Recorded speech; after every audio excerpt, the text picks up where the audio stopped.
intermittently with this oxygen thing so that I can breathe, and I know you can hear me then for sure. First of all, I went to Vietnam as a teenager, and I came home as a man. I don't know how else to put it other than that. I was a very young guy. I was 18 years old, went in the military, ended up in Special Forces, trained in Texas for infantry, trained in Benning for Airborne Ranger, on to 101st Airborne Division at Fort Campbell, Kentucky. And from there I went to Fort Bragg, North Carolina to Smoke Bomb Hill to train for the Green Berets. I know that our class started out with 340 guys, and in graduation of guys getting on a team into Berets, we ended up Florida-wise. We went to Florida with 204 candidates, and we came out of Florida with 5 guys that made the Berets at that time. The Green Berets were actually started by John F. Kennedy, and I don't know if you all know that, but he decided he wanted a force that was a special force to deal with special conflicts in special areas of the world. And so, therefore, he started the Green Berets. At that time, they were flying people down from Washington to Fort Campbell to get a look at what we did and what we were doing and how we operated and so forth. So we built a VC village there, and we were jumping in an LZ that was located at Fort Bragg, and basically demonstrating what we had learned and what our talents were as far as a force for freedom was concerned. And that's what was going on when I got in. From that point, John F. Kennedy was assassinated.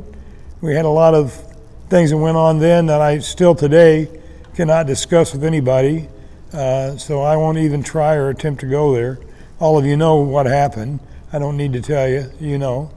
And I'm not here to tell you about how bad Vietnam was. It was a war, and of course it was bad. And of course there were people that were afforded the opportunity to do things that under normal circumstances they wouldn't have done. And I happened to be one of those guys. One of those guys that fell into an opportunity, and I reacted to it based on my training and based on what my beliefs were, and I thought I certainly did the right thing, and therefore they gave me the Silver Star. Susan asked me to tell the story. I've never told this story publicly ever before, and so I'm not going to make it long or gross or crazy. I'm just going to tell you what happened. In those years, we were in a base camp setting, and our base camp was overran by the VC, the Viet Hu, the Viet Q, Charlie, a lot of different names he had, but it was a VC, and he overran our position there in South Vietnam. The time that they overran us, they got a lot of us captured on the west side of the camp, and I happened to be in that group. They took the group of guys that were there and laid us all along a ditch in part of our complex and began coming down the ditch with a rifle, putting the rifle on the side of the guy's head and firing it, and thereby assassinating that individual. Well, I'll make a long story short. They came down to our line of people, and I could hear the rifle going off, just bang, bang, bang. And I heard it getting closer and closer to me. Well, I discovered that in my pocket they had overlooked a knife that I had put in my pocket, and it was about an 8-inch throw knife, and it was viable. And I clutched that knife in my pocket with my hand in my pocket, scared to be idling. I must have wet my pants at least 3 times. So don't think that doesn't happen, because it does.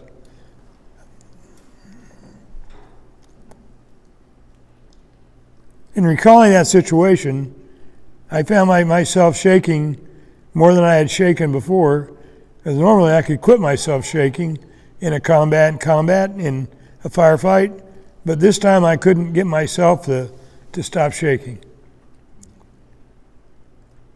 The rifle got closer and closer, more guys hollering out. I felt the rifle go on the side of my head, and the next thing I heard was click. No round. The rifle didn't go off. I was spared. But there was a guy beside me, laying beside me, that was in bad sorts. He was wounded, he was beat up, and he had no way to defend himself. So consequently, I took the knife and I stuck it as far as I could in the leg of the guy that had tried to fire it into the side of my head. And he went down like a light, and I went up like a light and fired him four more and actually stabbed him 4 more times.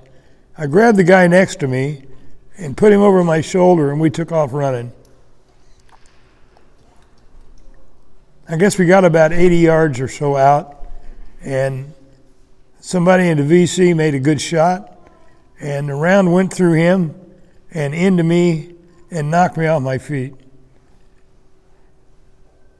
The next thing I remember is I was in a helicopter with the medic looking over my shoulder and standing on his knee above me. That's the next thing I remember. The next thing I remember, I was in a base camp in the hospital with the military doctor looking over me and telling me how I was going to send me to Japan. The next thing I remember, I was in Japan in a hospital with a lot of wonderful guys that were all beat up from being in South Vietnam. I gained a reason to live there because they all were living, and I thought maybe it might be a good thing if I lived too, and not to tell this story, but because living at that point got back at Charlie in the worst way we could, because we could go back. And we were the worst things they wanted to see when we went back, because there was a lot of vengeance in our heart. And a lot of vengeance carried me into my second tour after I got back to the United States and got back to brag. I wanted to go my second time around. I had a lot of vengeance in my heart.